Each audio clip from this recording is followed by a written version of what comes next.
saw that the bosses of Russia do not control anything. Late today, the Kremlin said it will drop all criminal charges against Prigozhin and that he will move to Belarus. That country's president, Alexander Lukashenko, brokered the deal that defused the rebellion. Candace Rondo is the senior director for the Future Frontlines program at the think tank New America. She's writing a book on the Wagner Group. Candace, what was it that Yevgeny Prigozhin wanted, and did he achieve any of it?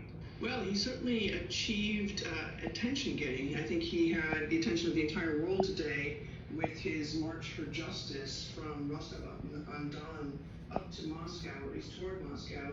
And the demand was apparently an explanation for why Putin and Russia's military leaders were fighting the war so poorly, and why so many men had died on Putin's watch during these last few days as the Wagner Group has pressed forward in Ukraine. He seemed to be doing so well. I mean, he seemed to have planned this and it was going so well. Why do you think he stopped? Why do you think what was the pressure on him to stop? Well, this has been just a non-stop drama from the moment that he made his declaration that apparently Russian forces had attacked a group of Wagner forces near the southern military district area near Ukraine and the border of Rostov-on-Don, and that was some sort of precipitating action. Then we saw him moving north with apparently thousands of troops, tanks, infantry fighting vehicles.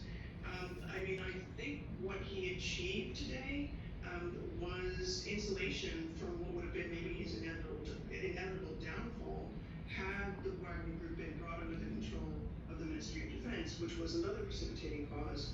Just last week, Sergei Shoigu, the Minister of Defense, called for complete unity of command, and that is for all Wagner Group and volunteer forces to be under the control of the Kremlin, of the Ministry of Defense. And Prigozhin immediately raised objections to that very loudly. And so this march seems to have been designed to forestall that.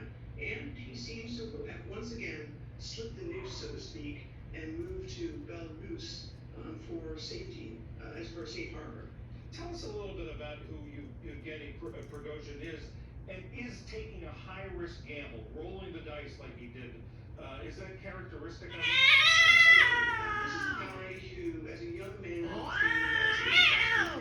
Olympic skier, didn't luck out because of a couple of different things that happened. He had an injury as a young man, turned to a life of crime, spent 10 years behind bars while most of the rest of his contemporaries actually fought on the front lines in the Soviet war in Afghanistan.